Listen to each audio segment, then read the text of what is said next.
मा विद्विषा वहै।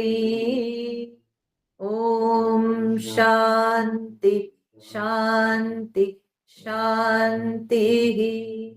गुरुर्ब्रह्मा गुरुर्विष्णु गुरुर्देवो महेश्वरः गुरुरेव परं ब्रह्म तस्मै श्री गुरवे नमः। तस्मै श्री गुरवे नमः। वसुदेवसुतं देवं कंसचाणूरमर्दनं देवकी परमानन्दं कृष्णं वन्दे जगद्गुरुं। कृष्णं वन्दे जगद्गुरुम्।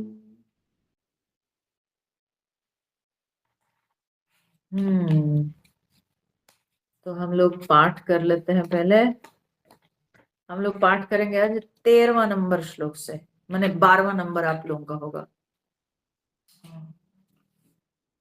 12th नंबर श्लोक। ओम श्री परमात्मने नमः। अथ त्रयोदशोऽध्यायः। श्री भगवानुवाच ज्ञेयं यत्तत् प्रवक्ष्यामि यज्ज्ञात्वामृतमश्नुते अनादिमत्परं ब्रह्म न सत्तन्नासदुच्यते।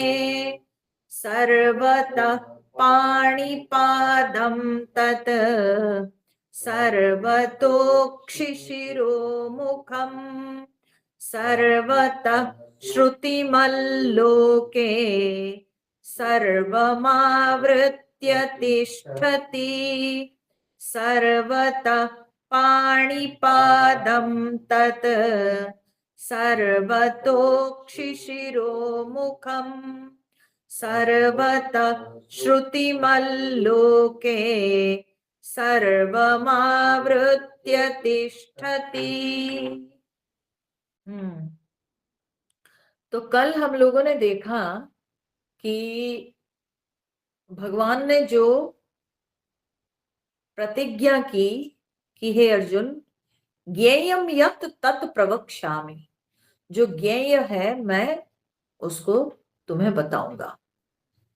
क्यों बताऊंगा? क्योंकि यत् ज्ञात्वा अमृतम अश्नुते, जिसको जानने से तुम्हें अमृत की प्राप्ति होगी। ठीक है, जिसको प्राप्त करने से अमृत की प्राप्ति होती है, तो इसलिए मैं उस ज्ञेय तत्व को बताऊंगा। तो हम लोगों ने देखा कि ज्ञेय का यहां पर तात्पर्य क्या है। यहां ज्ञेय का अर्थ नहीं है कि ज्ञाता का विषय, ये ज्ञेय यहां पर नहीं। यहां पर ज्ञेय शब्द का अर्थ क्या है कि जो जिसको जानना चाहिए, जो जानने योग्य है, उसको ज्ञेय कहते हैं। और वही जानने योग्य परम तत्व के बारे में भगवान बताएंगे। ऐसी भगवान प्रतिज्ञा की है। ठीक है, और उसको जानने से यत् ज्ञात्वा अमृतम अश्नुते, जिसको जानने से या जिसको जानने के बाद, ज्ञात्वा हैविंग नोन दैट, माने उसको जानने के बाद अमृतम अश्नुते, अमृत की प्राप्ति होती है। तो इसका मतलब क्या है कि जानने से ही अमृत मिलता है, ओनली बाय नोइंग। ठीक है, और कोई उपाय नहीं है कि व्यक्ति मृत्यु को पार कर सकता है। मृत्यु को पार करने का एक ही उपाय है, वो क्या है? न ज्ञात्वा एव, केवल जानकर ही व्यक्ति मृत्यु को पार कर सकता है। ठीक है, केवल जानकर ही, दैट मीन्स ज्ञानेन एव मुक्ति ही। ठीक है, ऋते ज्ञानात न मुक्ति ही, ज्ञान के बिना मुक्ति नहीं है। ज्ञानेन एव तु केवलम, केवल ज्ञान से ही जो है व्यक्ति को मुक्ति मिलती है, बिना ज्ञान के मोक्ष नहीं है। ज्ञान से ही व्यक्ति को मृत्यु से मुक्ति मिलती है, और किसी भी प्रकार से मृत्यु का भय मन से जाता ही नहीं। इसलिए भगवान कहते हैं यत ज्ञात्वा अमृतम अश्नुते, जिसको जानकर अमृत की प्राप्ति होती है। तो जानकर, जानने से ही अमृत की प्राप्ति होती है। पुनः यहां पर प्रश्न उठता है किस तरह का जानना। जानते तो है हम बहुत तरह से हैं। कुछ विषय होते हैं जिनको हम इंद्रियों के द्वारा जानते हैं, जैसे शब्द स्पर्श रूप रसगंध, ये जो विषय सब होते हैं ये इंद्रियों से जाने जाते हैं। जो भाव होते हैं वो मन से जाने जाते हैं। ठीक है, काम क्रोध लोभ मोह, तो ये सब जो है, या प्रेम श्रद्धा, ये सब मन से ये भाव सब जाने जाते हैं। तो यहां किस तरह का जानना, ज्ञात्वा अमृतम अश्नुते जब कहा गया, क्या इंद्रियों से जानना, क्या मन से जानना? बोले नहीं, यहां जो ज्ञात्वा कहा जाता है, यहां जानना मतलब क्या है? जानना मतलब हम स्वयं वो हो जाना। ठीक है, यहां जानना मतलब कोई कर्ण की विद्या नहीं। ये यहां जानना मतलब द्वैत भाव शून्य हो जाता है, केवल अद्वैत भाव में व्यक्ति प्रतिष्ठित हो जाता है कि वो मैं हूं। तो अपने आप को जानने के लिए बीच में कोई माध्यम नहीं, कोई साधन नहीं। ठीक है, कोई कारण नहीं, कोई साधन नहीं, कोई दूसरा माध्यम नहीं। हम स्वयं अपने आप को जानते हैं। जब हम कहते हैं तो माने मैं वो हूं, ये मेरी अनुभूति है। यहां जानना मतलब क्या है? ये मेरी अनुभूति है, ये मेरी अनुभूति है। तो यहां जो है, जो जानना, ये जानना जो है वो करण की क्रिया नहीं है। ठीक है, तो here knowing is being. I know the आत्मा मीन्स आई एम आत्मा। जानना मतलब मैं हूं वो, ये अनुभूति। जिस तरह से हम कहते हैं हम गुलाब को जानते हैं, हम जब कहते हैं हम गुलाब को जानते हैं, उसमें मैं गुलाब नहीं हूं। When I say I know a rose, I am not the rose. Here the duality is maintained. द्वैत यहां पर मेंटेन रहता है। मैं जब कहता हूं मैं पेन को जानता हूं, मैं पेंसिल को जानता हूं, मैं बालक को जानता हूं, मैं जो है गुलाब को जानता हूं, मैं फूल को जानता हूं, मैं फल को जानता हूं, मैं पौधा को जानता हूं, तो ये जितनी चीजों को हम जानते हैं, तो ये ज्ञान में क्या स्पष्ट है कि मैं वो नहीं हूं। ठीक है, उस वस्तु का ज्ञान होने के साथ साथ यह भी स्पष्ट है उस ज्ञान में कि मैं वो नहीं हूं। जब मैं कहता हूं कि मैं पेन को जानता हूं, तो पेन एक दूसरी वस्तु है, मैं पेन का ज्ञाता हूं और मैं पेन नहीं हूं। और नष्ट हो चुका है, वो शरीर को छोड़ चुका है, ज्ञान में वो शरीर को छोड़ चुका है। अब रहा कि प्रारब्ध जब तक है तब तक शरीर चलता है, तो ठीक है, जब तक चलना है चलेगा, जब गिरना है, जहां गिरना है गिरे। तो इसलिए इस ज्ञान में ऐसे अमृत मिलता है कि देह भान नष्ट हो जाता है। जब देह का भान नहीं रहता है तो फिर उसको मरने का भय कैसे रहेगा। तो ज्ञात्वा अमृतम अश्नुते, जानकर वो अमृत को प्राप्त करता है। बड़ा सुंदर है ये श्लोक। ये श्लोक जो है ना, ये 13वां अध्याय का जो है ना, ये बीज है। ठीक है, ये 13वां अध्याय का बीज है। और ये श्लोक को हम पकड़ लिए तो फिर तो आगे तो इसी श्लोक का एक्सप्लेनेशन सब कुछ है। ठीक है, इसका हर एक शब्द में दम है, प्रत्येक शब्द कुछ कहता है, प्रत्येक शब्द के अंदर जो है रहस्य छुपा हुआ है। तो यत ज्ञात्वा अमृतम अश्नुते, इसको जानकर अमृत की प्राप्ति होती है। और इसके ऊपर क्या है ना, ध्यान करना है। जैसे जैसे हम ध्यान करेंगे तो इसके अर्थ सब खुलते हैं,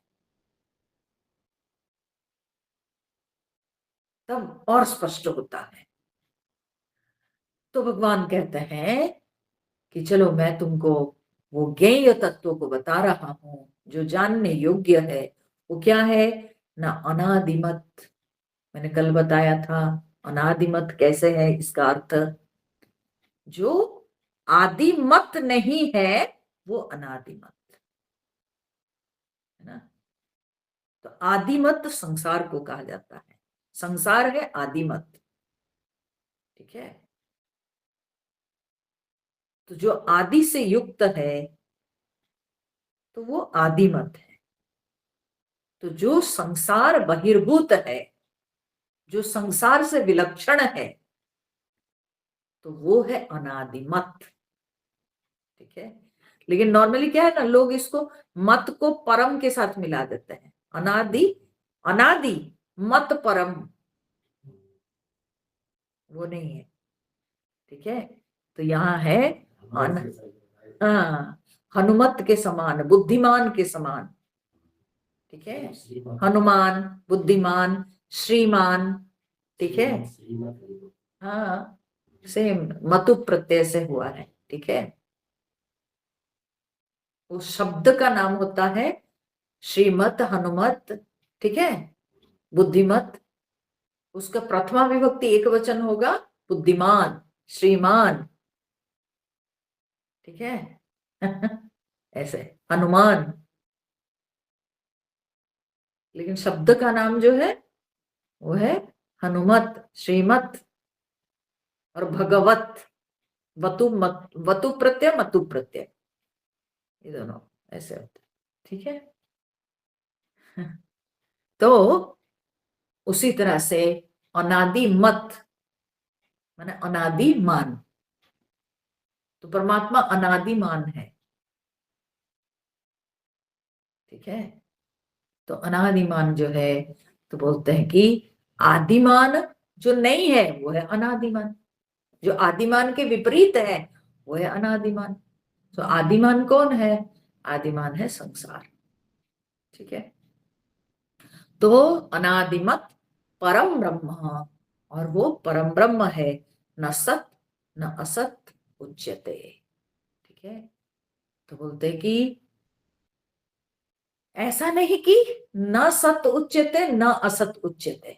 ठीक है,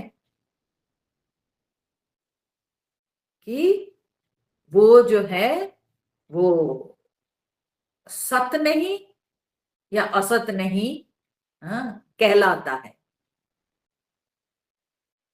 न सत माने सत नहीं, उच्यते कहलाता है। सो वो सत नहीं कहलाता है, असत नहीं कहलाता है। ठीक है, सत नहीं कहलाता है। सत नहीं माने क्या है? सत नहीं माने नास्ति, है ना। सत नहीं जो क्या है? नास्ति है ना। असत नहीं माने अस्ति, डबल नेगेटिव है ना। तो डबल नेगेटिव माने पॉजिटिव, तो असत नहीं माने अस्ति। तो परमात्मा को आप अस्ति नास्ति कहेंगे? नहीं कहेंगे, क्या करेंगे? ठीक है, तो बोले नहीं, ऐसा नहीं। हाँ, परमात्मा को हम ऐसे नहीं कह सकते हैं। ठीक है, इस तरह से नहीं कह सकते हैं। क्यों नहीं कह सकते हैं? क्योंकि वो तो एक ही है। हाँ? वो एक ही जब है तो फिर उसको इतने नाम की क्या जरूरत है? ठीक है, जो एक ही है तो उसको इतने नाम की तो कोई आवश्यकता है नहीं। जब जहां पर द्वैत होता है वहां नाम की जरूरत होती है। ठीक है, जहां द्वैत होता है, जहां एक से अनेक वस्तु है, तो उन वस्तुओं को स्पष्ट रूप से चिन्हित करने के लिए अलग अलग नाम दिया जाता है। पर जहां एक भाव है, जहां एक वस्तु है, तो वहां पर नाम की क्या जरूरत है? क्योंकि वह तो एक ही है, इतने नाम की क्या जरूरत है? कोई नाम की आवश्यकता ही नहीं है। जहां एक के अलावा और कुछ ही नहीं है, तो वहां किसके लिए नाम की आवश्यकता होगी? हाँ? तो इसलिए वहां न सत न असत किसी भी प्रकार से जो है उसको नहीं कहा जा सकता है, नहीं बोला जा सकता है। ठीक है, तो इसलिए परमात्मा को न सत बोला जा सकता है न असत बोला जा सकता है। सत बोलना भी गलत, असत बोलना भी गलत, यानी उसको कुछ शब्द से बोलना ही गलत है। वो अवर्णनीय है, वो शब्द से परे है, वो शब्दातीत है। ठीक है, तो इसलिए परमात्मा को ना सत कहा जा सकता है ना असत कहा जा सकता है। ठीक है, दूसरा मैंने तर्क यह भी दिया, ये तो हो गया कि भाई वाणी से अतीत है, वाणी के अगोचर है, वो एक है, तो वहां नाम की जरूरत भी नहीं है। तो इसलिए सत असत ये सब की जरूरत नहीं। फिर दूसरा हम लोगों ने देखा कि सत असत इसलिए भी नहीं कहेंगे कि जो बुद्धि प्रत्यय विषयत्व, हाँ? जब भी कहीं बुद्धि प्रत्यय प्रत्यय विषयत्व जब भाव दिखता है, कहीं जो है ये प्रतीत होता है, तब हम लोग उसको नाम देते हैं या तो सत या असत, है ना। बुद्धि प्रत्यय, बुद्धि के गोचर। ठीक है, कोई भी वस्तु जब बुद्धि को गोचर होता है तब बुद्धि निर्णय लेती है कि हाँ ये है, ये नहीं है। सो सत्य है, सत्य माने क्या है? तो हम कहेंगे कि भाई ये पेन है, या थोड़ी देर के बाद यहां से पेन हट जाएगा तो पेन नहीं है। ठीक है, पुस्तक है, पुस्तक नहीं है। घड़ा है, घड़ा नहीं है। तो अस्ति नास्ति, सो अस्ति इति सत, नास्ति इति असत। जो है उसको सत्य, जो नहीं है उसको असत कहते हैं। तो ये बुद्धि जो है, बुद्धि को जो विषय अनुभव होता है, तब बुद्धि ये जो है निर्णय लेती है और कहती है कि ये है या ये नहीं है। ठीक है, घट अस्ति घटो नास्ति, ऐसे घड़ा है या घड़ा नहीं है, पुस्तक है या पुस्तक नहीं है, तो ये बुद्धि कहती है।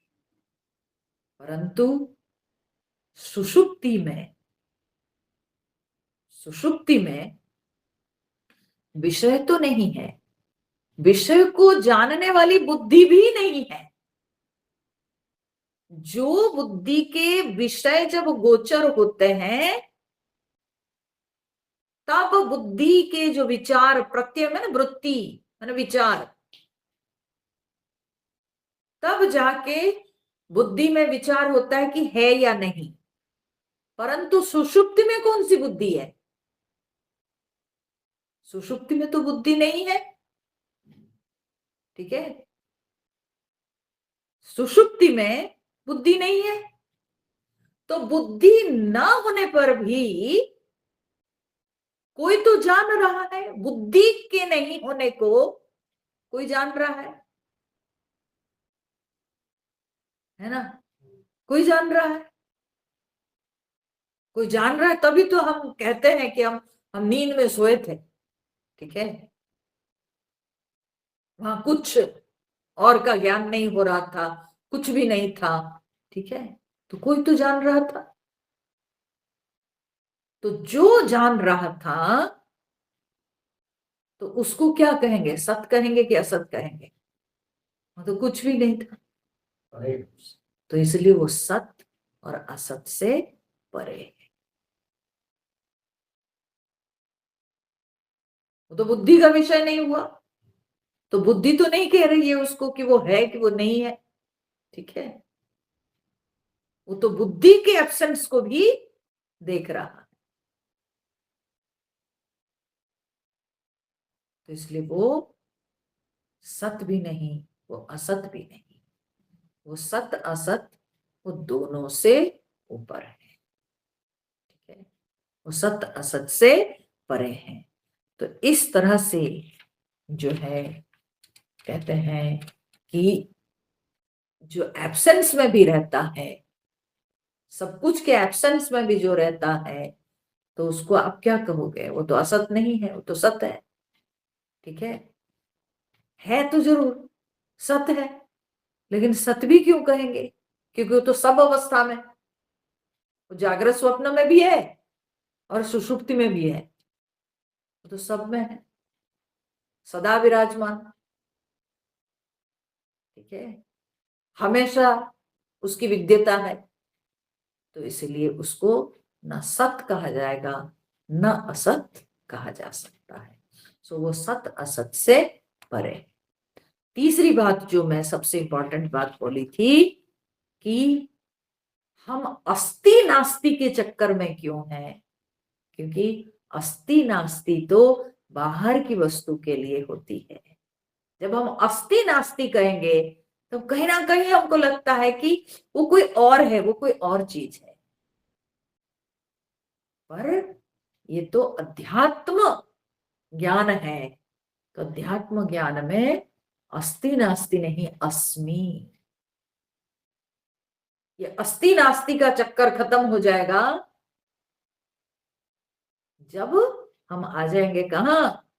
ना मैं हूं। ठीक है नहीं है की बात नहीं, इसमें हूं की बात है। ठीक है, वो मेरी सत्ता है, वो मैं हूं। ठीक है, तो जब अपने आप में दृष्टि आ जाती है और मैं कभी अभाव, मेरा कभी अभाव होता नहीं, मेरा अभाव का ज्ञान कभी संभव ही नहीं। तो मैं सदा हूं। ठीक है, तो इसलिए अस्ति नास्ति नहीं, बल्कि मैं हूं, अस्मि मात्र। सो ना सत ना असत, तो ये क्या है? अस्मत् एव। न सत न असत, अस्मत् एव। ये अस्मत् ही है, ये सत नहीं, असत नहीं। ठीक है, तो ये बड़ा इंटरेस्टिंग विषय है। फिर इसके बाद भगवान अभी जो विषय शुरू कर रहे हैं वो है कि जो व्यावहारिक सत्य है उसको ध्यान में रखकर भगवान उस ज्ञेय तत्व या क्षेत्रज्ञ, जिसको शुरुआत में भगवान ने कहा था, उस तत्व को बता रहे हैं। परंतु व्यावहारिक सत्य को ध्यान में रखकर भगवान बता रहे हैं। ठीक है, क्यों? क्योंकि हम लोग दैनंदिन जीवन में तो व्यवहारिकता से गुजरते हैं ना, तो इसलिए हमको अगर निरपेक्ष परमात्मा तक पहुंचना है तो हम सबसे पहले व्यावहारिकता से सीखेंगे। व्यावहारिकता से ही धीरे धीरे हम निरपेक्ष ब्रह्म तक पहुंचेंगे। ठीक है, निर्विकल्प ब्रह्म तक पहुंचेंगे। कहां से? हम जहां हैं वहीं से शुरू करेंगे। आज हम व्यावहारिक संसार में हैं, व्यावहारिक जगत में, तो इसलिए इस व्यावहारिक जगत के दृष्टांत देकर भगवान हमको निरपेक्ष ब्रह्म तक पहुंचाते हैं। तो ये जो व्यावहारिक जगत को ध्यान में रख के ब्रह्म तत्व को जो समझाना, प्रपंच को ध्यान में रख के जो ब्रह्म तत्व का निरूपण करना, इसको कहा जाता है अध्यारोप। ठीक है, इसको कहते हैं अध्यारोप। और फिर जो निरपेक्ष ब्रह्म, निर्विकल्प ब्रह्म है, उसका जब निरूपण किया जाता है तो उसको क्या कहा जाता है? अपवाद। ठीक है, सब कुछ हटा के शुद्ध ब्रह्म जो है वो जब डेफिनेशन दिया जाता है तो उसको कहते हैं अपवाद।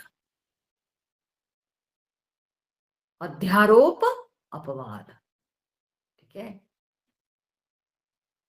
तो ब्रह्म के ऊपर जो है कुछ आरोपित करके ब्रह्म को समझाना।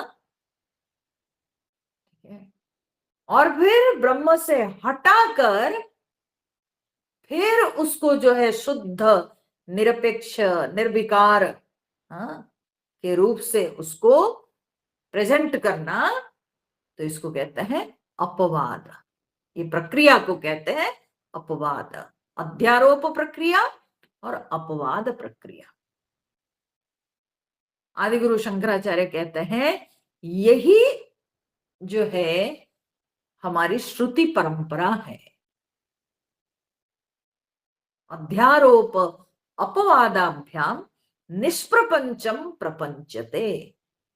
जो निष्प्रपंच ब्रह्म है, वो निष्प्रपंच ब्रह्म को प्रपंचित किया जाता है, एक्सप्लेन किया जाता है। ठीक है, उसको वर्णन किया जाता है। निष्प्रपंच ब्रह्म को प्रपंचित किया जाता है, यानी उसको वर्णन किया जाता है, उसको डिफाइन किया जाता है। ये दो प्रक्रियाओं से, अध्यारोप अपवाद के द्वारा। बोले एता तथा ही संप्रदाय विदाम वचनम।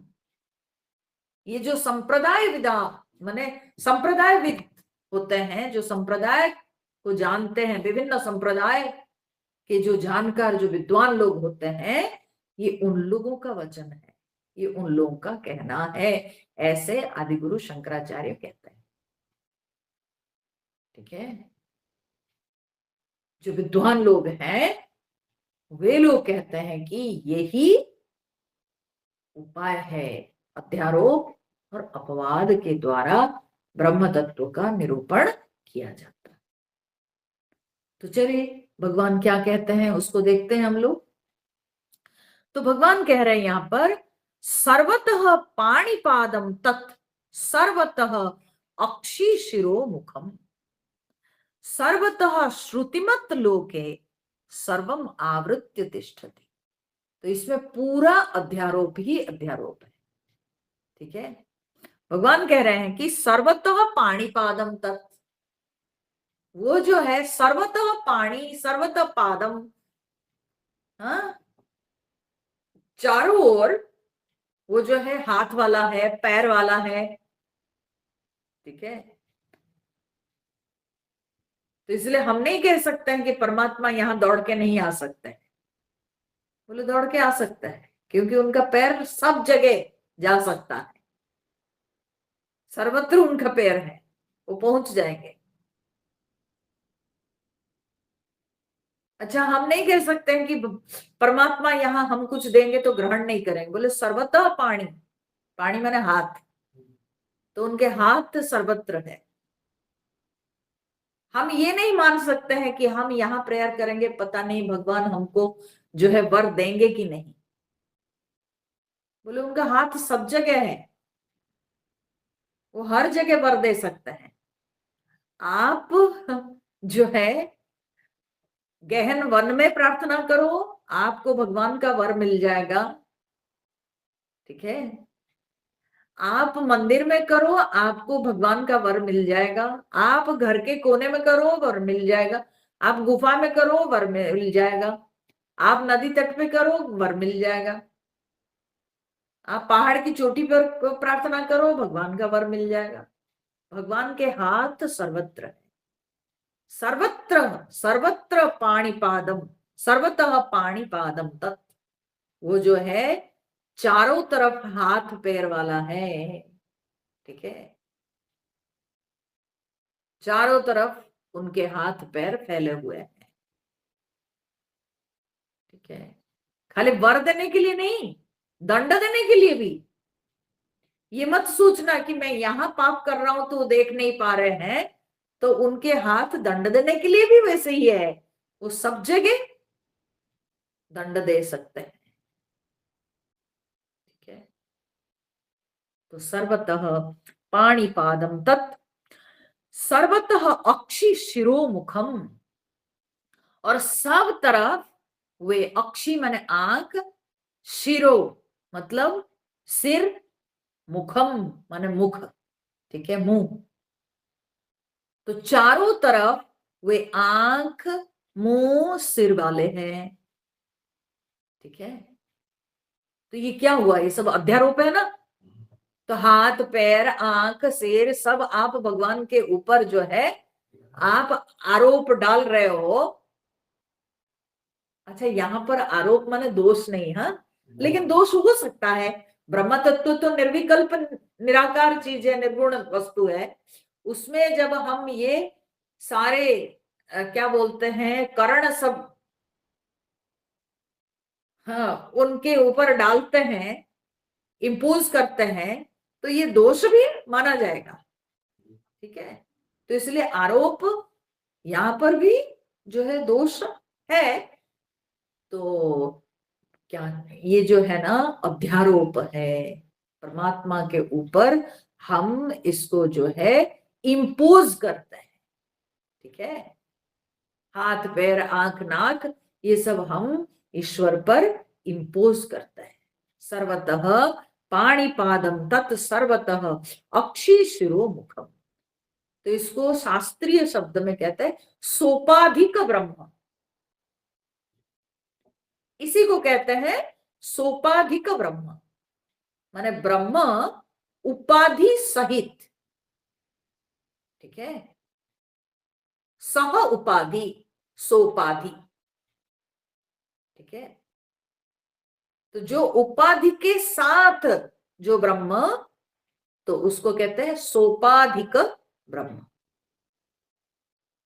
तो यहां ब्रह्म को हम उपाधि सहित देख रहे हैं। उपाधि सहित, उपाधि माने यहाँ कौन कौन, यही जो सब हाथ, हाँ, पैर, आंख, नाक, कान, ये सब हो गए उपाधि। ठीक है, ये सब हो गए उपाधि। तो ये सोपाधिक ब्रह्म का वर्णन हो रहा है, या सगुण ब्रह्म कहिए, सोपाधिक ब्रह्म कहिए। ठीक है, तो भगवान कह रहे हैं सर्वतः पाणिपादम तत् सर्वतो शिशिरो मुखम, फिर सर्वतः श्रुतिमत लोके, सर्वतः श्रुतिमत लोके, श्रुतिमत माने श्रुति से युक्त, श्रुति माने कान, तो सर्वतः श्रुतिमत माने सब और वो कान से युक्त है, सर्वतः श्रुतिमत। तो आप कहोगे कि आप क्यों ऐसे बोलते हो कि ये व्यावहारिक सत्य को इस श्लोक में प्रकाश किया गया है? बोले कि एक शब्द देखिए क्या दिया गया है, लोके, लोक में, लोक में माने संसार में। तो जब संसार आ गया, संसार शब्द जब आ गया, तो संसार में क्या दिखती है, व्यावहारिकता। ठीक है ना, तो ये लोक शब्द जो आ गया, तो लोक में तो व्यावहारिक सत्य ही नजर आता है। ठीक है, व्यावहारिक सत्य माने conditioned truth, the truth is conditioned. ये जो हाथ, पैर, आंख, नाक, कान, ये सब क्या है, कंडीशनिंग्स है, ये सब सत्य के ऊपर आरोपित है। ठीक है, तो इस तरह से अगर हम देखें तो आप थोड़ा और ऊपर उठते हैं, हाँ, थोड़े आपके दिल टुकड़ा होगा यहाँ पर। हम लोग जो घर में पकड़ के बैठते हैं कि ये मेरे गणेश भगवान है, ये मेरी दुर्गा माई है, ये मेरे कृष्ण भगवान है, ये मेरे विष्णु भगवान है। ठीक है, तो ये क्या है,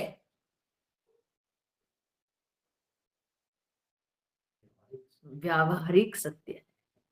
क्योंकि हम हाथ पैर वाले हैं, तो इसलिए हम अपने भगवान को भी वैसे मन में एक कल्पना कर लिए हैं, वैसे बना लिए। ठीक है, तो ये व्यावहारिक सत्य है।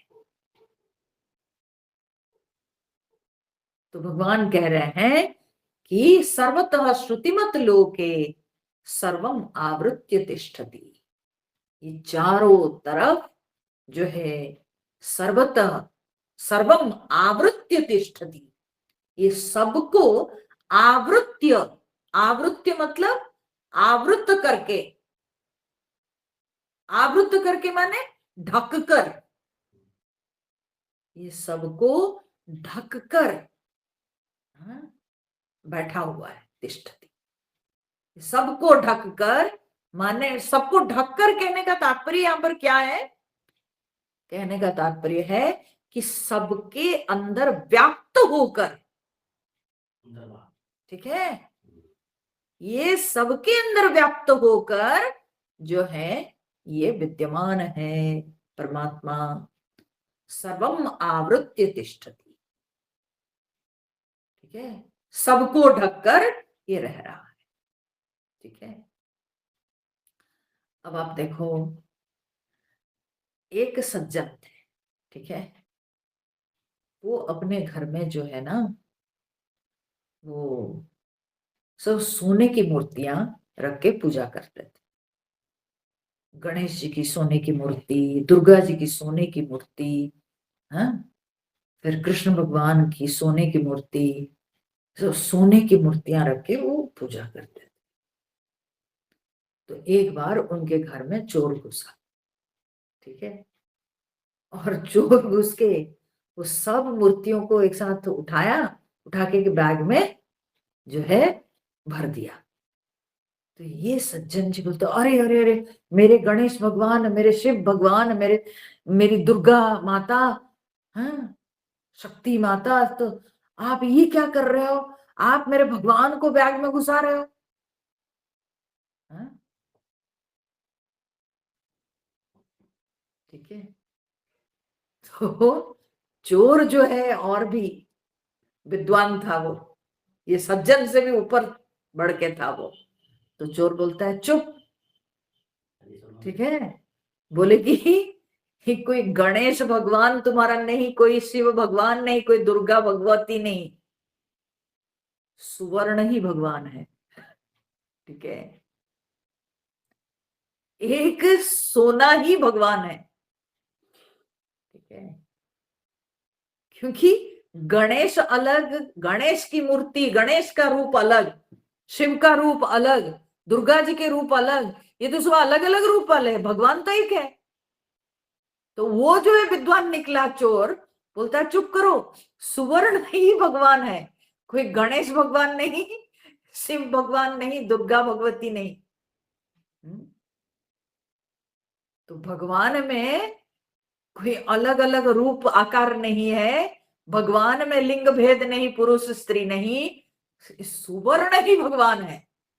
और वो सुवर्ण से हमको मतलब है, वो सुवर्ण भगवान से हमको मतलब है, इसलिए हम सुवर्ण भगवान को लेके जा रहे हैं। ठीक है,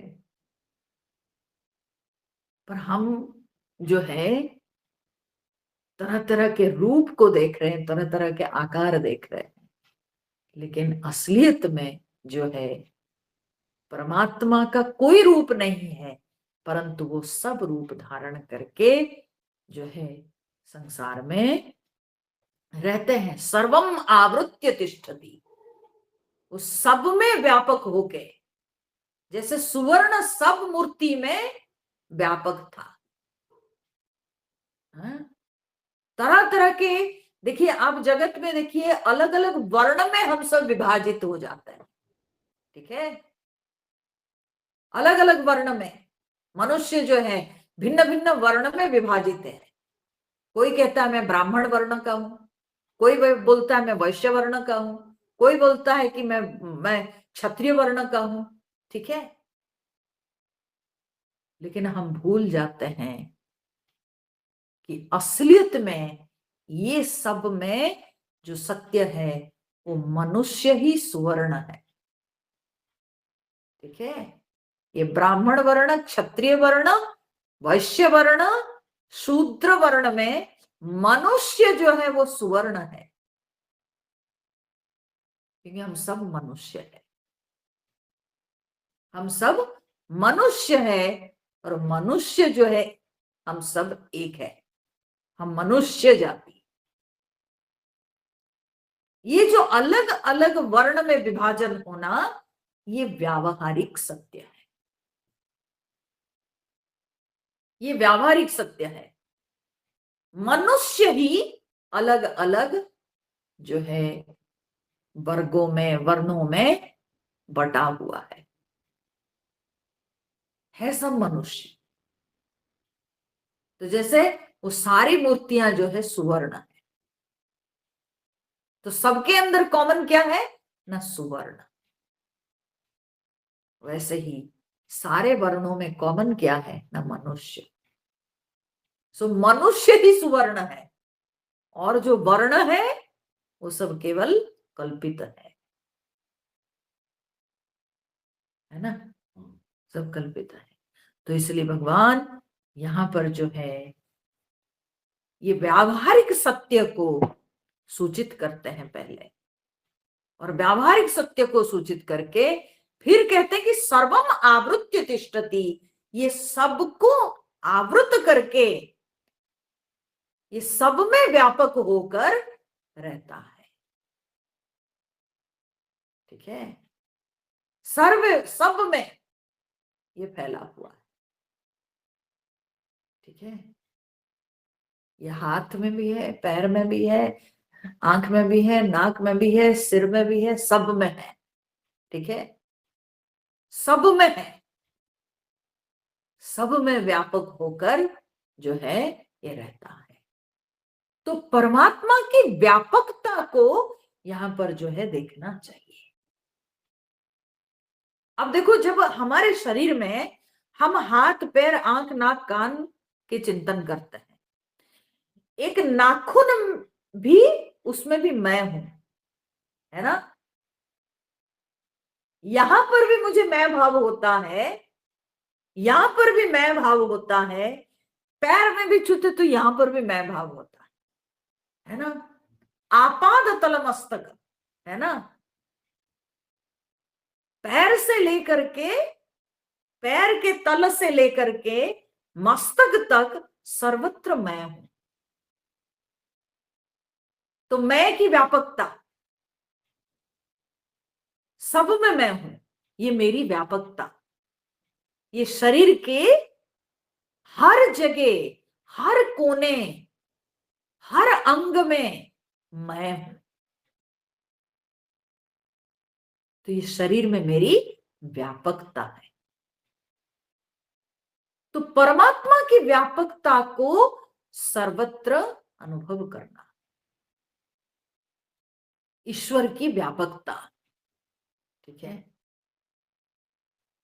तो भगवान की व्यापकता को हम सब जगह देखें, हर वस्तु में देखे, हर व्यक्ति में देखे, हर स्थान में देखे, सर्वत्र ईश्वर की व्यापकता को अनुभव करनी चाहिए, ठीक है।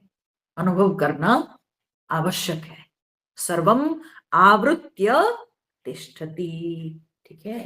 तो भगवान यहां पर कहते हैं कि सर्वतः श्रुतिमत लोके सर्वम आवृत्य तिष्ठति।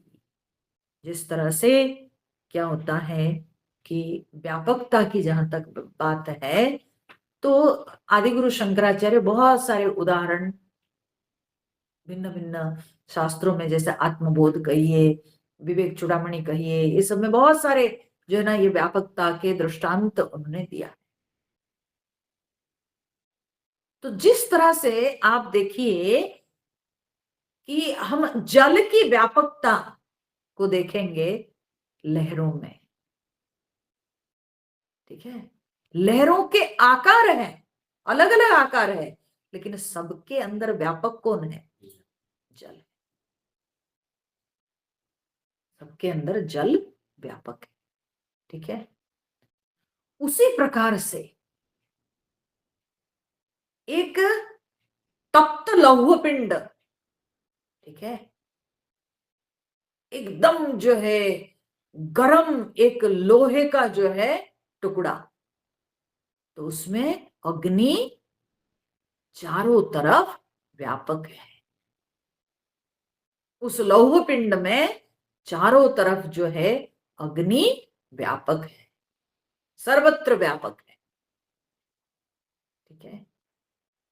तो अग्नि की हम व्यापकता देख रहे हैं, ठीक है। उसी तरह से जो है हम वायु की व्यापकता देखेंगे, तो सबके अंदर, सबके शरीर में, हर प्राणी के श्वास प्रश्वास में वायु विद्यमान है। तो वायु की व्यापकता होती है, ठीक है।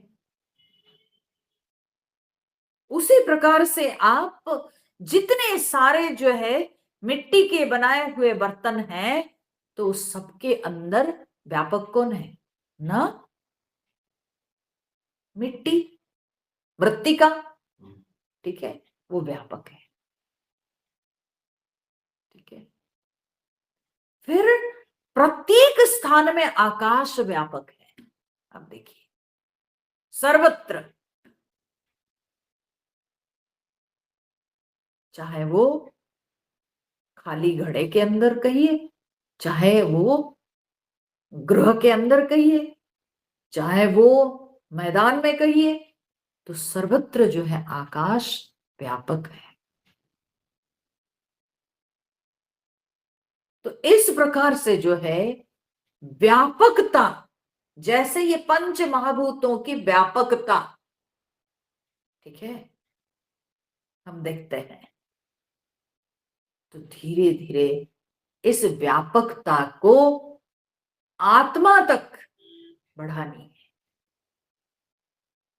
कि मन के अंदर, हाँ, हम कहेंगे कि ये जो घड़ा हो, चाहे क्या बोलते हैं ग्रह हो, चाहे जो भी, हम अग्नि को जान रहे हैं, हम वायु को जान रहे हैं, हम आकाश को जान रहे हैं, हम सब कुछ जान रहे हैं, पर ये सब है किधर? ना मन में। ठीक है, ये सब मन में है। तो मन कितना व्यापक है,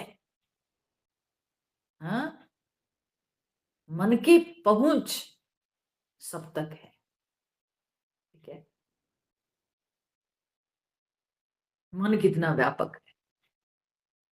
फिर मन के जो प्रकाशक है वो उस मन में चारों तरफ फैला हुआ है, तो वो आत्म चैतन्य है। वो आत्म चैतन्य के प्रकाश से मन प्रकाशित होता है। तो इसलिए आत्मा मन के चारों ओर व्यापक है।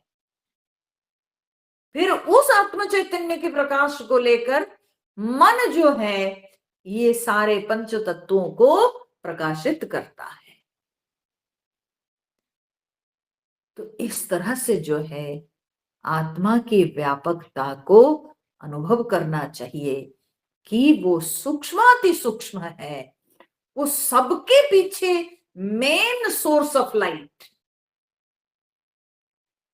ठीक है, और वो जो है उसके प्रकाश से सब कुछ प्रकाशित होता है। ठीक है, सब कुछ प्रकाशित होता है। और इस तरह से वो जो है वो सबके पीछे रह करके सबको प्रकाशित करता है और वो सब तक पहुंचा हुआ है, तो वो सर्वव्यापक है।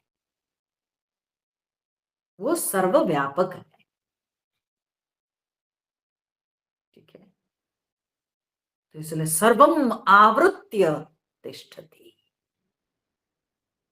सबको जो है ढककर, सबको आवृत करके, माने अपने प्रकाश से सबको प्रकाशित करके वो रह रहा है। ठीक है, सबको। तो इसलिए वो क्या है ना, वो सर्वव्यापक है। वो सबसे जो है सूक्ष्म और सबसे व्यापक वस्तु है। तो इसलिए आत्मा की व्यापकता को अनुभव करना यहां पर जो है भगवान दर्शाते हैं।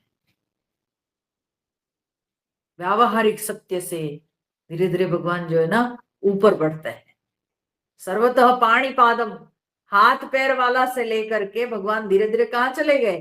पीछे चले गए, जे जो सबका प्रकाशक है।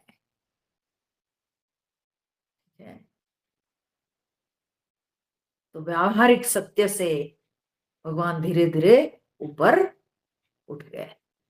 सिमिलर मंत्र पाया जाता है श्वेताश्वतर उपनिषद में भी।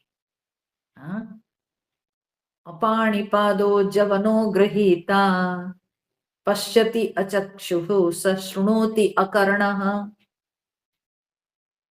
बोलते हैं कि अपाणिपादः जवनो गृहीता, जिसको पाणी मैंने हाथ नहीं पैर नहीं, अपाणिपाद, वो हाथ पे बिना हाथ पैर वाला, लेकिन जवनो गृहीता, खूब क्षिप्र गति से वो दौड़ सकता है। और ग्रहिता मतलब वो सब कुछ ग्रहण कर सकता है, बिना हाथ पैर वाला होके भी वो दौड़ सकता है और वो ग्रहण कर सकता है। पश्यति अचक्षु स शृणोति अकर्ण। अचक्षु पश्यति, चक्षु नहीं लेकिन देखता है। सह शृणोति अकर्ण, और वो सुनता है। अकर्ण, उसके कान नहीं लेकिन वो सब सुनता है। ठीक है, हाँ, गोस्वामी जी कहते हैं बिनु पग चलई सुनई बिनु काना। हाँ, तो इसलिए वो बिना कारण के सब कुछ करता है। ठीक है, सब कुछ करता है। वो हाथ का काम भी कर लेता है, पैर का काम भी कर लेता है, आंख का काम कर लेता है, सब कर लेता है। उसके हाथ नाक आंख पैर सब सब सर्वत्र है, पर वैसा उसका कुछ हाथ पैर आंख नाक है ही नहीं। तो ये है अध्यारोप प्रक्रिया। ठीक है, ये अध्यारोप प्रक्रिया।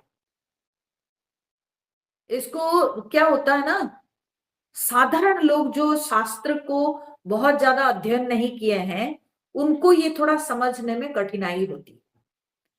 पर मैं बोलूं कि हम लोग अपने धार्मिक अनुष्ठानों में भी अध्यारोप अपवाद का जो है अभ्यास करते हैं। हमारे जीवन के ऊपर अगर हम चिंतन करेंगे ना, हम अध्यारोप अपवाद ही करते रहते हैं। एक दृष्टांत मैं देती हूं, देखिए, आपको घर में कोई अगर विशेष पूजा करनी है, ठीक है ना, तो आप पंडित जी को बुलाते हैं। पंडित जी आके पहुंचते हैं विशेष पूजा करने के लिए। हाँ भाई, हाँ, जो है रुद्राभिषेक करना है। अच्छा, तो रुद्राभिषेक करना है, तो रुद्राभिषेक करने से पहले भाई गौरी गणेश जी की पूजा करनी है। तो क्या करेंगे न, एक जो है मिट्टी के ऐसे जो है छोटा बर्तन, और उसमें क्या करेंगे, एक सुपारी, उसमें लाल कपड़ा बांध देंगे, ठीक है, और उसमें कुमकुम लगा देंगे, वो हो गए गणेश जी। और उसके बगल में गोबर रख देंगे, और उसमें लाल धागा बांध देंगे और कुमकुम ये डाल देंगे, वो हो गई गौरी जी। ठीक है, तो वो सुपारी उसमें लाल धागा बांध दिए तो वो बन गए गणेश, और गोबर थोड़ा रख दिए और उसमें लाल धागा बांध के लाल जो है कुमकुम ये दे दिए, तो वो हो गई गौरी। और यजमान के द्वारा संकल्प करा के पूरा जो है गौरी गणेश जी के पूजन करा दिए। है क्या चीज है वो, एक गोटा सुपारी और थोड़ा जो है गोबर का लेप, है ना। लेकिन उसमें हमने आवाहन किया किसको, गौरी जी और गणेश जी। तो ये अध्यारोप नहीं तो और क्या है, ये अध्यारोप नहीं तो क्या है। अच्छा, जब पूजा खत्म हो जाता है तो उसके बाद पंडित जी क्या करते हैं, उसके बाद पंडित जी कहते हैं हाँ अब बोलिए, हाँ, कि अब हम लोग विसर्जन करेंगे, तो गच्छ गच्छ परमेश्वर। ठीक है, अब हे भगवान, आप अब अपने स्थान में जाइए, यथा स्थानम प्रतिष्ठापयामि। ठीक है, आपको आपके स्थान में हम अब प्रतिष्ठित कर रहे हैं, अब आप जाइए। ठीक है, तो आप उनको भेज दिए, बस अपवाद कर दिए। तो अध्यारोप अपवाद। हाँ, बिल्कुल। तो हमारे ये जो धार्मिक अनुष्ठान है, ये अध्यारोप अपवाद। थोड़ी सी मिट्टी को ले लिए, लेके हम कह रहे ये है शिव जी, है ना, और हम जो है शिव जी की पूजा कर दी उसी में। तो क्या हुआ, अध्यारोप। एक पत्थर के टुकड़े में ये है विष्णु भगवान, तो अध्यारोप। ठीक है, तो अध्यारोप अपवाद, ये प्रक्रिया हमारे जीवन में हर जगह चलती है। हम अपनी श्रद्धा से, हम अपनी भावना से कोई एक जो है कल्पना कर लेते हैं, फिर हमारा काम हो जाता है, तो फिर हम उस चीज को भूल भी जाते हैं, उस भाव को त्याग भी कर देते हैं, और फिर अपवाद में आ जाते हैं। ठीक है, तो परमात्मा में कुछ ना होते हुए भी ये अध्यारोप अपवाद हम लोग करते ही रहते हैं। ठीक है, अध्यारोप अपवाद। तो ये अध्यारोप प्रक्रिया में भगवान यहाँ पर व्यवहारिक सत्य को ध्यान में रखकर परमात्मा को हाथ पैर सिर वाला भगवान यहाँ वर्णन कर दिए और करके अंत में कहते हैं सर्वम आवृत्य तिष्ठति, ये सबको जो है धारण करके, ये सबको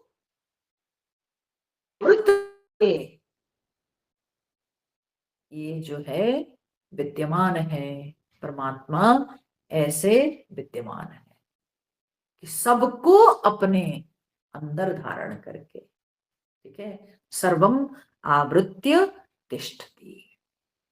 अब आगे भगवान क्या कहते हैं, ठीक है, सर्वेन्द्रिय गुणाभासम सर्वेन्द्रिय विवर्जितम असक्तम सर्वभृच्चैव निर्गुणं गुणभोक्तृ च सर्वेन्द्रिय गुणाभासम सर्वेन्द्रिय विवर्जितम असक्तम सर्वभृच्चैव निर्गुणं गुणभोक्तृ च।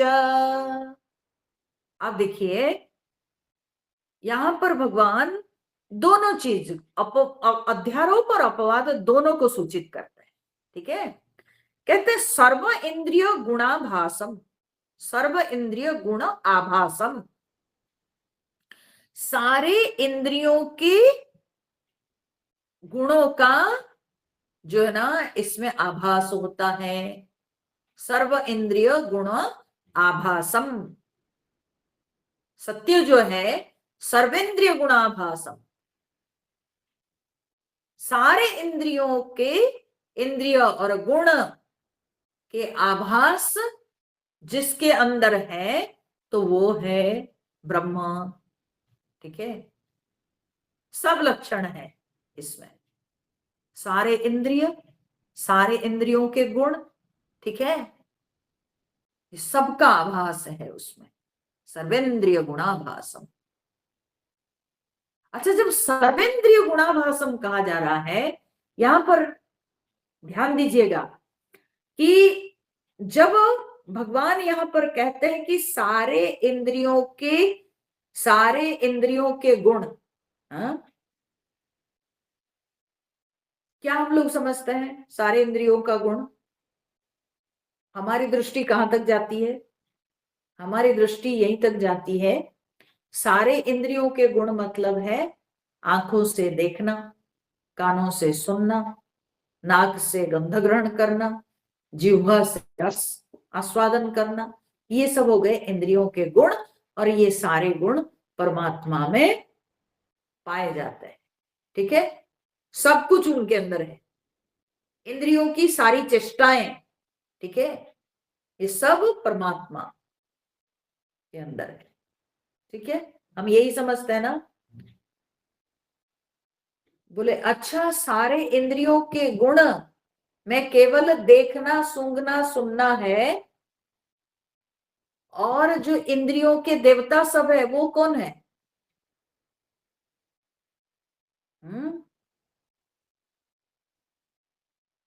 ठीक है। तो आप जब शास्त्र के शब्दों को पढ़ेंगे ना तो उसको हमेशा विस्तृत भाव लेकर के समझना चाहिए। तो जब कहा गया कि सर्व इंद्रिय गुण आभासम, इंद्रियों के सारे गुण, सारे गुण माने इंद्रिय से संबंधित जितनी बातें हैं, ठीक है, इंद्रिय से संबंधित जितनी बातें, तो क्या क्या है? सबसे पहले तो इंद्रियां विषयों को अनुभव करती है, ठीक है ना, ये फर्स्ट स्टेप है, ठीक है। फिर इन इंद्रियों को संचालित करते हैं उनके देवता, जिसको हम लोग कहते हैं अधिष्ठातृ देवता। अधिष्ठातृ माने उस अधिष्ठान, माने उस स्थान के देवता।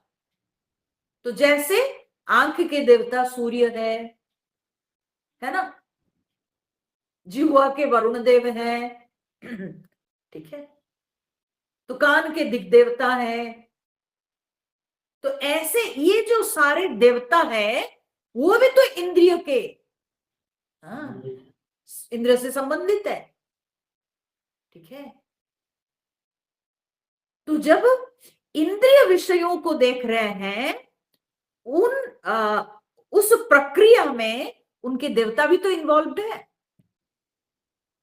वो देवता भी तो जो है इंद्रियों को संचालन करते हैं, तो इसलिए वो देवता भी आएंगे इसमें, ठीक है। अच्छा, फिर इससे ऊपर उठते हैं कि आंख अपने लिए देखती है क्या, कान अपने लिए सुनता है क्या, मन के लिए, ठीक है। मन के लिए आंख देखती है, मन के लिए कान सुनता है, मन के लिए नाक सूंघती है, मन के लिए जिह्वा खाती है। तो इसलिए इंद्रियों के साथ मन जुड़ा हुआ है कि नहीं।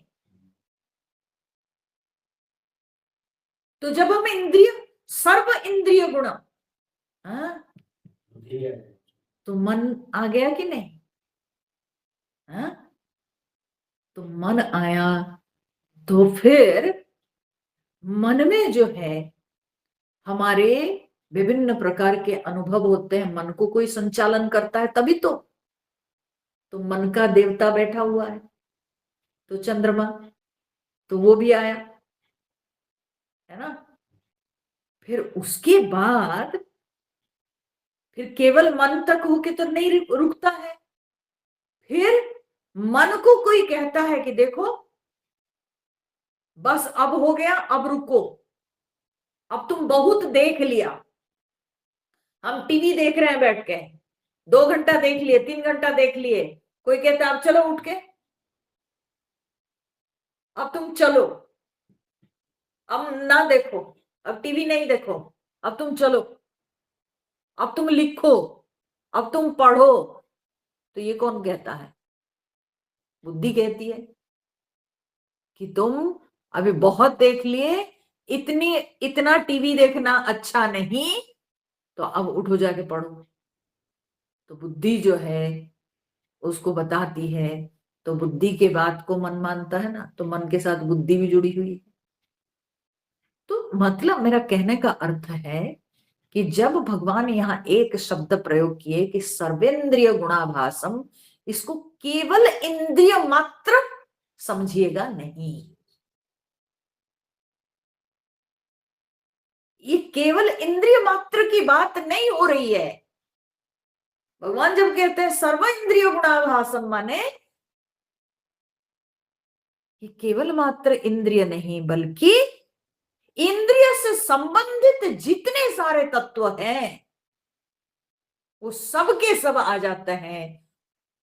तो यहां पर भगवान कहते हैं कि परमात्मा में ये सब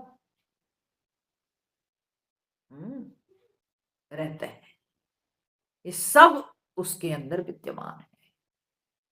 सर्व इंद्रिय गुण आभासम, ये सारे इंद्रियों में जो है विराजमान करता है, और सारी इंद्रियां या समस्त जो हमारे कर्ण हैं, वो चाहे बहिकरण चाहे अंतःकरण, ये सब के सब उस परमात्मा में विद्यमान है, ठीक है।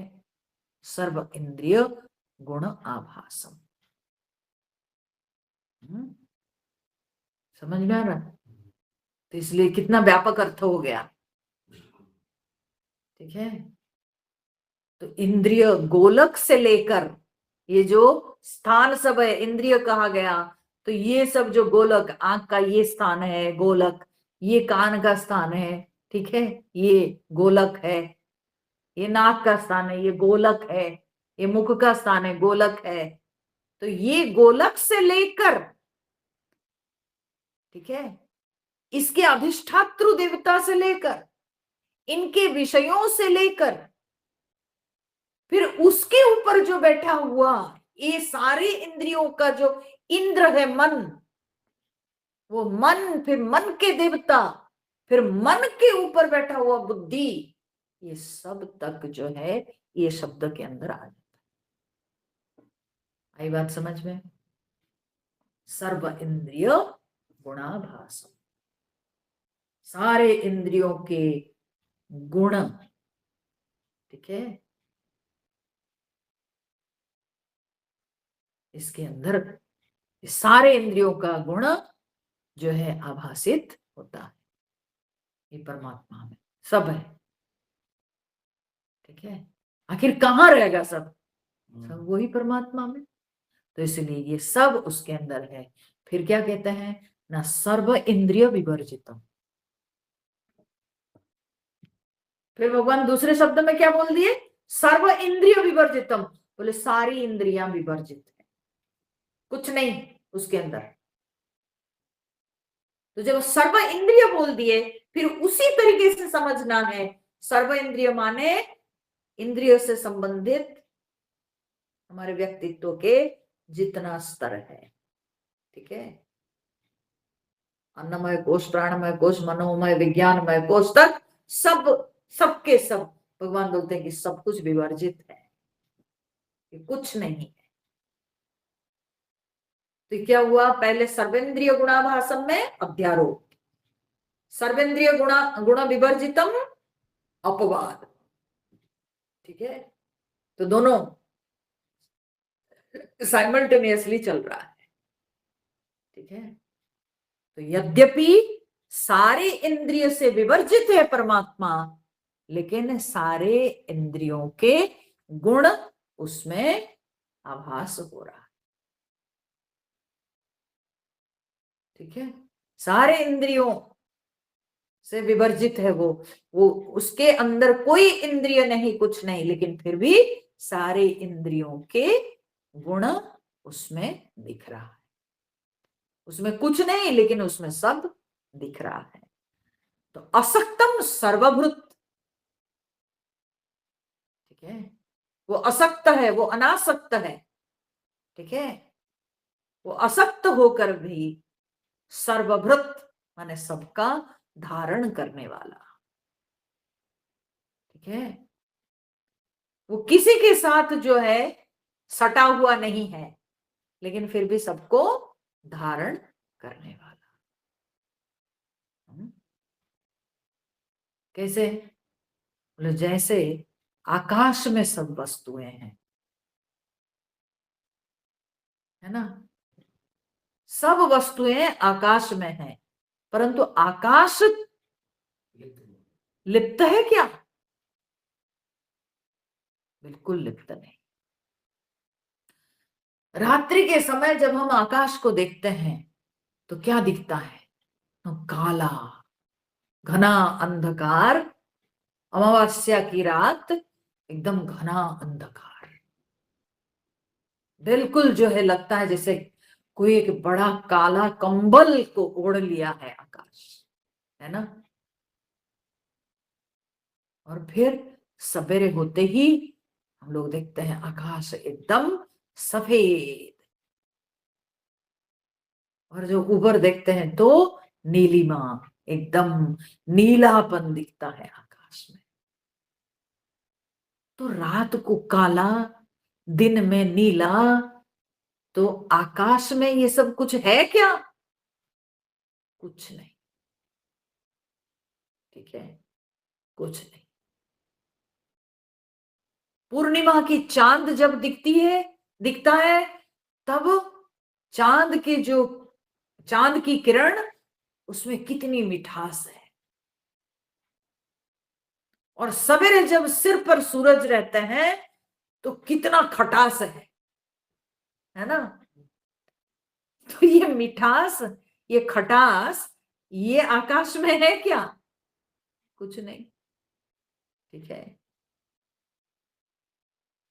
तो जिस तरह से ना तो आकाश में कालापन है ना नीलापन है, ना मिठास है ना खटास है। समस्त वस्तुओं को धारण करने पर भी आकाश ये सबसे अनासक्त है, किसी को छूता नहीं आकाश। आकाश बिल्कुल ये सबसे जो है अछूता रहता है। असक्तम सर्वभृत चैव। सर्वभृत मतलब सबको धारण करने वाला, ठीक है। तो सबको धारण करता है आकाश, लेकिन है आकाश कैसा? न असक्त माने अनासक्त है। वैसे परमात्मा भी सबको धारण करते हुए भी है स्वयं अनासक्त। वो अनासक्त है, सबको धारण करके भी बिल्कुल अनासक्त है। वो किसी में जो है चिपकते नहीं, किसी में सटे हुए नहीं, किसी में जड़ित नहीं है, ठीक है। पर सबका अधिष्ठान है, सबको धारण करते हैं, ठीक है। और अधिष्ठान परमात्मा पर जगत जो है अध्यस्त है। जैसे रज्जू में सर्प अध्यस्त है, ठीक है रज्जू रस्सी, उसके ऊपर सांप जो है वो अध्यस्त है, ठीक है। अध्यस्त माने सुपर इम्पोज्ड, ठीक है। और अधिष्ठान माने सबस्ट्रेटम, ठीक है। मूल जिसको कहते हैं, आधार जिसको कहते हैं, ठीक है। That is the substratum.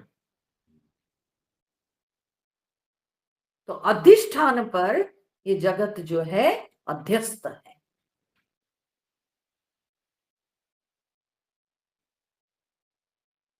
तो रज्जू में जो है सांप किधर है? सांप को धारण कौन किया है?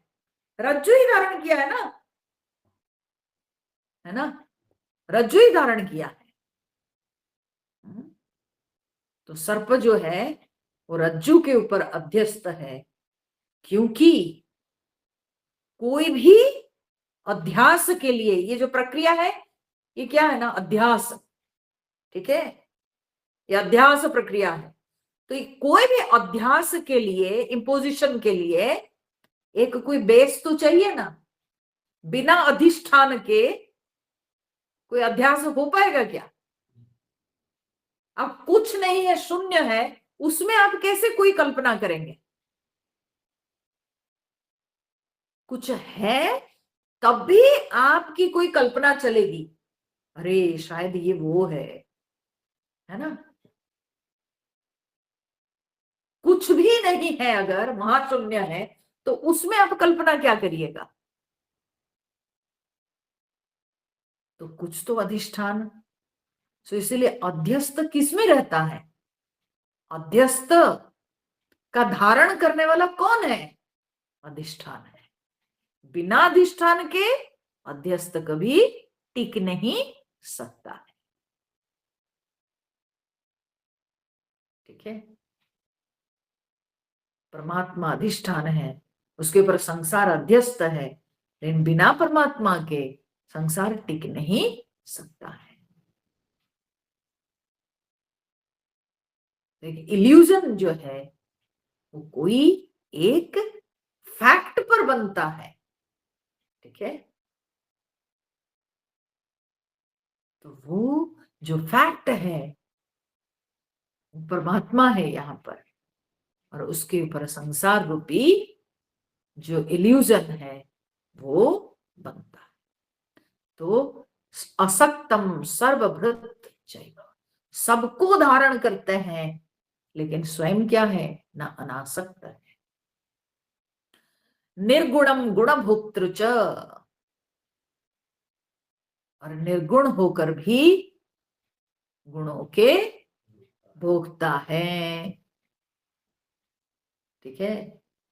या गुणों के भोक्ता होकर भी वो निर्गुण है, उभय प्रकार से संभव। वो गुणों के भोक्ता होके भी वो निर्गुण है, सारे गुणों के, सब गुणों के भोक्ता होके भी लेकिन है वो स्वयं निर्गुण। ठीक है, जितने गुणों से जितने प्रकार के कर्म होते हैं, सत्वगुण से सात्विक कर्म होते हैं, रजोगुण से राजसिक कर्म, तमोगुण से तामसिक कर्म होते हैं, ये सब कर्मों के भोक्ता कौन है? कर्म फल भोक्ता कौन है? वही है। तो गुण भोक्तृच, गुण के भोक्ता होके भी है कौन? है क्या परमात्मा? बोले निर्गुण। वो तो मायातीत है, और गुण जो है माया के अधीन है, परमात्मा तो माया से परे है, तो वो निर्गुण है। निर्गुणम गुण भोक्तृच। ठीक है, सब होके भी कुछ नहीं, अध्यारोप अपवाद। ठीक है, क्योंकि सत्य को प्रकाश करने का और कोई तरीका है नहीं,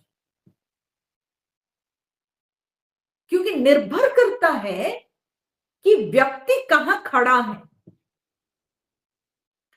जो चिंतन करता है,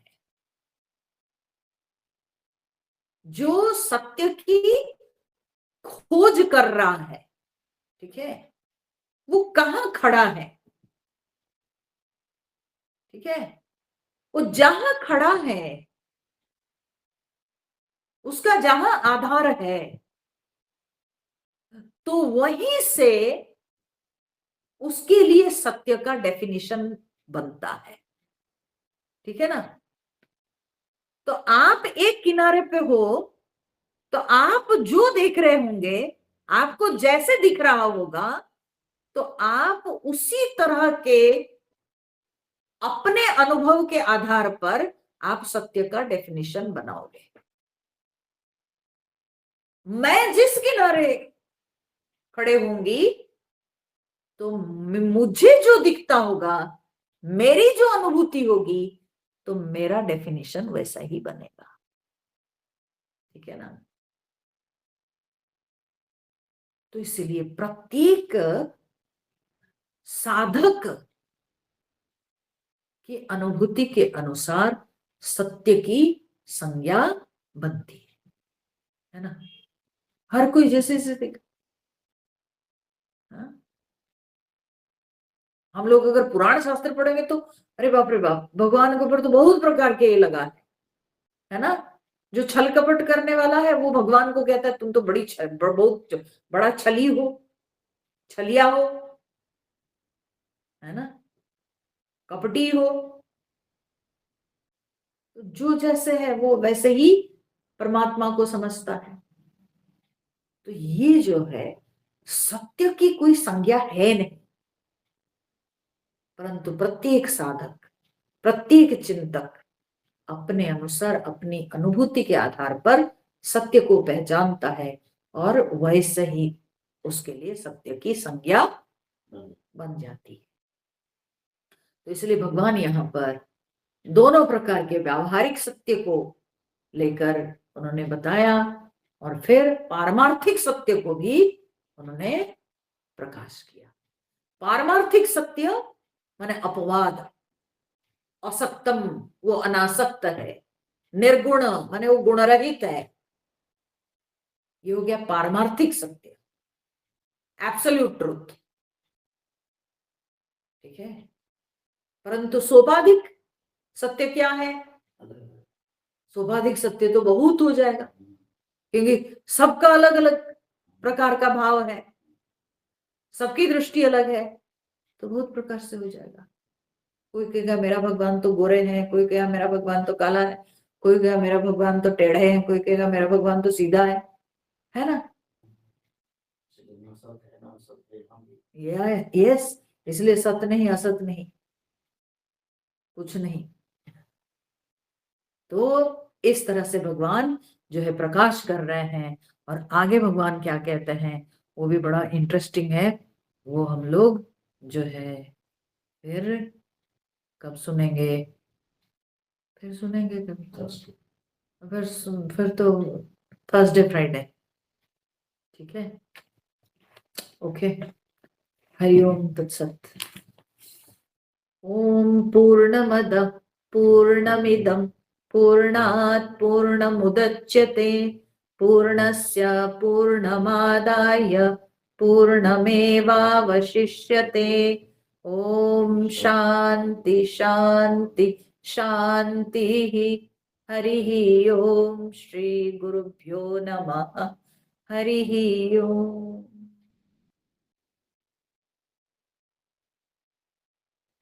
हरि ओम हरि ओम हरि ओम।